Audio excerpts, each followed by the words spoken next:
नमस्कार everyone, welcome to MPPSC उत्कर्ष। मेरा नाम है पूजा द्विवेदी और आज मैं डी क्लासिफाई करूंगी the Mahakal Lok corridor project. ये कॉरिडोर प्रोजेक्ट ब्यूटिफिकेशन और डीकंजेशन करेगा महाकाल की।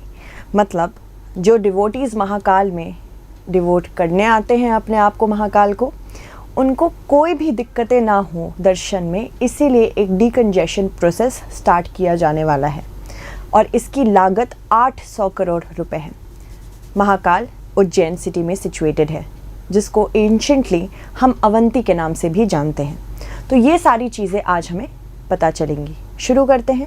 After the beautification and the development of Kashi Vishwanath and Kedarnath, we have finally moved on to the beautification and decongestion of Mahakal, and the current budget for the Mahakal Lok corridor project is, because ये पूछा जा सकता है, budget is 800 crore rupees, and this will be a beautification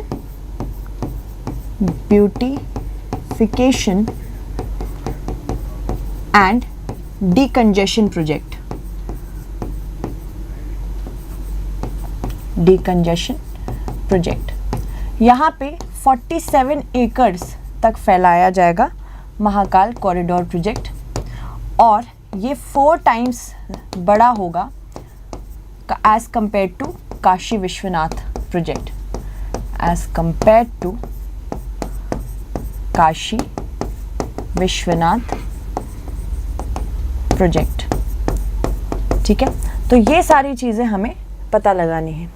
जैसे कि मैंने बताया, Ujjain is an ancient city which is also known by the name of Avanti, and very interestingly हमारे ancient texts ने बताया है कि Ujjain is sitting geographically at a specific place, जहाँ पे 0 डिग्री longitude, 0 डिग्री मेरिडियन और क्या साथ ही साथ ट्रॉपिक ऑफ कैंसर का इंटरसेक्शन हो रहा है।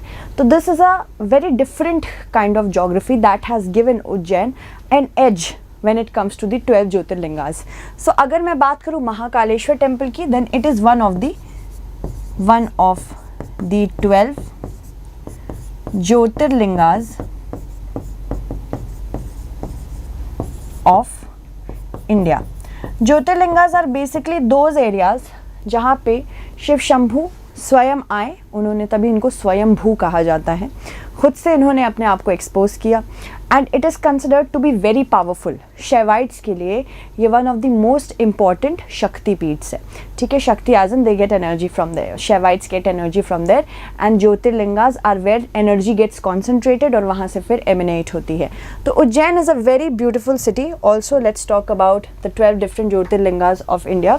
There are 12 different jyotirlingas, and it is said कि एक लाइफ टाइम में अगर कोई बहुत स्टॉन्च शैवाइट है तो 12 ज्योतिर्लिंगास उसे ज़रूर विजिट करने चाहिए। सबसे नॉर्थ में अगर हम ज्योतिर्लिंगा देखेंगे तो हमारे पास केदारनाथ है उज्जैन में, फिर धीरे से हम साउथ आएंगे और काशी विश्वनाथ जाएंगे, उसके बाद हम जाएंगे बैद्यनाथ जो कि झारखंड में है। अगर हमें और नीचे जाना है तो महाकालेश्वर उज्जैन जो कि मध्य प्रदेश, और साथ ही ओमकारेश्वर भी है। उसके बाद थोड़ा वेस्ट जाएंगे जहाँ पे गुजरात में हमें नागेश्वर और सोमनाथ मिलेंगे, और थोड़े नीचे जाएंगे जहाँ पे हमें महाराष्ट्र में त्र्यंबकेश्वर, गृष्णेश्वर और भीमाशंकर मिलेंगे, और नीचे जाएंगे आंध्र प्रदेश में मल्लिकार्जुन, और फाइनली सबसे सदर्न मोस्ट में हमें रामेश्वरम मिलेंगे। तो अगर पूछा जाए MPPSC में northernmost, southernmost, easternmost और वेस्टर्न मोस्ट ज्योतिर्लिंगास कौन से हैं? नॉर्दर्न मोस्ट हमारे पास केदारनाथ है, Kedarnath which is situated in Uttarakhand. Thereafter southernmost पूछा जाएगा तो रामेश्वरम है इन तमिलनाडु, रामेश्वरम इन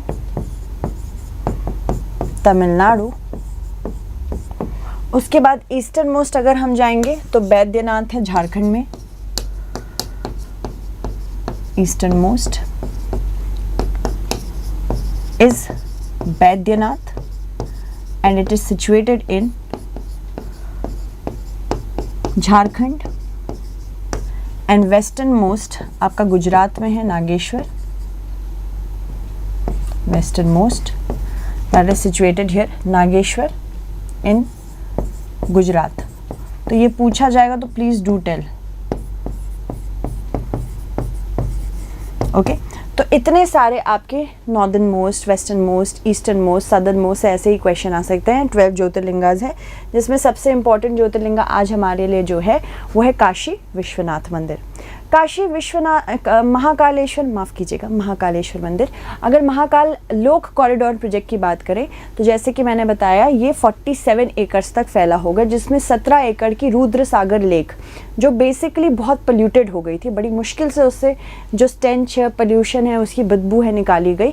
और ये इसके साथ ही सिचुएटेड है महाकाल लोक टेम्पल के साथ। महाकाल लोक टेम्पल की अगर बात करें तो इसका जो आर्किटेक्चर स्टाइल है 3 स्टाइल से बना हुआ है। ठीक है, तो आर्किटेक्चर की बात करें,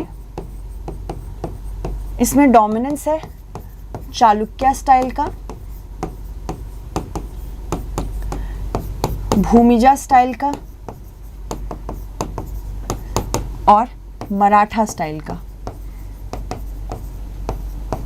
यहाँ के जो प्रिसाइडिंग डिएटी हैं वो लॉर्ड शिव हैं, जो मुख्य देव हैं यहाँ पे इस लॉर्ड शिवा। और ये लॉर्ड शिवा जो हैं ये दक्षिण मुखी हैं, यानी कि इनका जो फेस है वो साउथ की तरफ है, दक्षिण मुखी, दैट इज साउथ फेसिंग। इस टेम्पल को जो बेस दिया गया है it is made up of sandstone,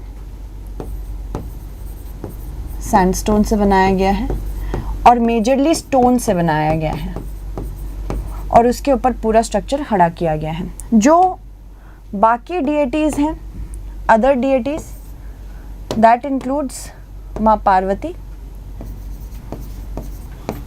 Ganesh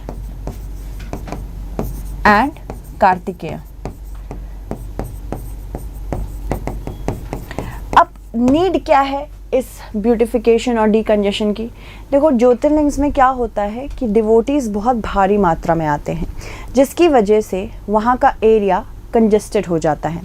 वहाँ के जो लोग रह रहे होते हैं, भले ही उनको एम्प्लॉयमेंट मिलता है, पर वो इम्पैक्ट होते हैं इस कंजेशन से। उनको डे टू डे बेसिस पे ऐसी gases due to congestion inhale करनी पड़ती हैं, जो व्हीकल ट्रांसपोर्ट सिस्टम की वजह से जहरीली होती हैं। साथ ही साथ वहाँ पे ईज़ ऑफ मूवमेंट नहीं होता, इसीलिए डिवोटीज़ को हेल्प करने के लिए ये पर्टिकुलर प्लान इन प्लेस है। ठीक है, तो ये चीज़ आपको जाननी ज़रूरी है कि बहुत सारे डिवोटीज़ आते हैं, इसीलिए 2 फेज़ में ये महाकाल लोक कॉरिडोर प्रोजेक्ट बनेगा। महाकाल लोक कॉरिडोर प्रोजेक्ट का जो पहली विस्तार योजना है, इस विस्तार योजना के अंतर्गत एक प्लाज़ा बनाया जाएगा। ठीक है, सपोज करो ये प्लाज़ा है, इस प्लाज़ा में इतनी क्षमता है कि 20,000 डिवोटीज़ यहाँ पे आके रेस्ट कर सकते हैं और एक कॉरिडोर बनाया जाएगा। इस कॉरिडोर से मेन टेम्पल को कनेक्ट किया जाएगा। अब इस मेन टेम्पल से कनेक्ट होता हुआ जो ये पूरा पाथ है, यहाँ पे 108 एस्थेटिकली प्लीजिंग पिलर्स बनाए जाएंगे और ये पिलर्स होंगे सैंडस्टोन के। ठीक है, ये पिलर्स बनाए जाएंगे सैंडस्टोन के और हर पिलर पे लॉर्ड शिव की लाइफ से कोई ना कोई स्टोरी दी जाएगी, जैसे शिव विवाह या फिर बाकी जो उनकी लाइफ की स्टोरी है वो भी दे सकते हैं।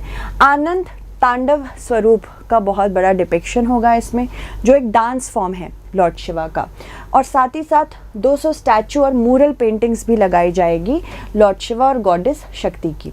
इसमें गशिंग फाउंटेन्स भी लगाए जाएंगे, जो कि बहुत सारे आर्टिस्टिक स्कल्पचर्स के द्वारा होल्ड किए जाएंगे। तो इस तरह से पहली विस्तार योजना चलेगी, जो डीकंजेशन में हेल्प करेगी, ब्यूटिफिकेशन में हेल्प करेगी। सेकेंड जो इसका फेज़ होगा, ऑफ कोर्स ये सारी चीज़ें उतनी इंपॉर्टेंट नहीं है, बस मैंने लिख दी थी। सेकेंड जो इसका पूरा फेज़ होगा वो इस प्रकार से चलेगा। जो विस्तार योजना मैंने आपको बता दी, ये सारी वही देख रही है, जो यहाँ पे मैंने आपको कॉरिडोर बना के दिखाया था, सेम चीज़ है। फर्स्ट फेज़ में किस तरह से होगा। सेकेंड फेज़ जो होगा, इसमें बेसिकली एक्सपेंशन होगा ईस्टर्न और नॉर्दर्न फ्रंट्स का, यानी कि जो पूर्व की तरफ एक्सपेंशन करना होगा वो सेकेंड में होगा, और साथ ही साथ नॉर्दर्न फ्रंट्स का भी एक्सपेंशन होगा। फर्स्ट फेज़ में 2 द्वार भी लगाए जाएंगे। 2 द्वार जो लगाए जाएंगे, एक होगा नंदी जी के नाम से और एक होगा पिनाकी जी के नाम से। तो यहाँ पे एक ऐड कर सकते हैं, फर्स्ट फेज़ में 2 एंट्रेंस भी लगाई जाएगी,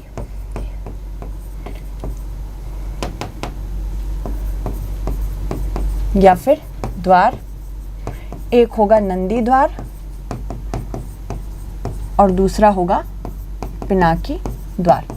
ये पूछा जा सकता है, इतना फैक्ट बेस्ड होता है एमपीपीएससी, इसीलिए मैं फैक्ट बता दे रही हूँ, हो सकता है पूछा जाए।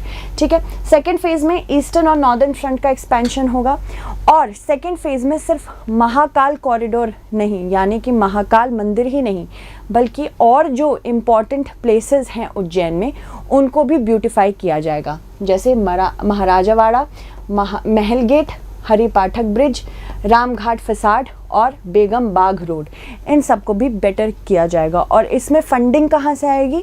इसमें फंडिंग कुछ एजेंसीज के द्वारा आएंगी, जैसे कि agents franchised the development under the city investment to innovate integrate and sustain program. Cities program एक प्रोग्राम लॉन्च किया गया था जिसको अपनी सिटी को सस्टेनेबल बनाना है या फिर लिवेबल या ब्यूटिफाइड बनाना है, वो इस पर्टिकुलर सिटी से इन्वेस्टमेंट ले सकता है और ऐसा कर सकता है।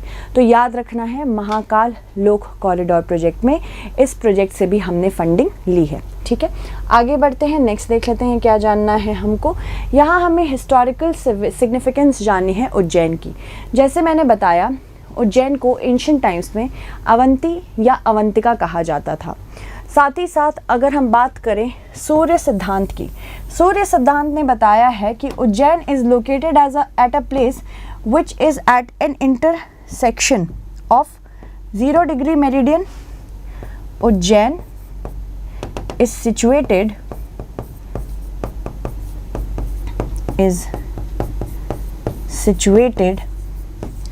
at the junction of 0 degree meridian and the Tropic of Cancer।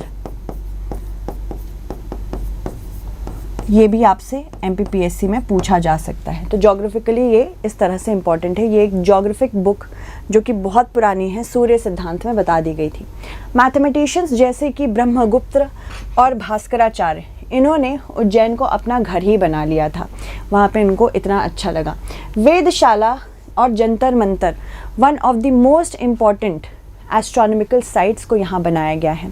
अब आप मुझे कमेंट सेक्शन में बताएंगे कि इसे किसने बनाया है, क्योंकि ये सारे क्वेश्चन भी एमपीपीएससी में पूछे जा सकते हैं। आगे बढ़ते हैं, इस क्वेश्चन का आंसर करने की कोशिश करेंगे। In which place Mahakaleshwar temple is situated? One of the most easy questions. तो क्वेश्चन के ऑप्शन है उज्जैन, इंदौर, भोपाल या खंडवा। इसका सही आंसर आप मुझे प्लीज़ कमेंट सेक्शन में बता दीजिएगा। आज के लिए बस इतना ही, धन्यवाद।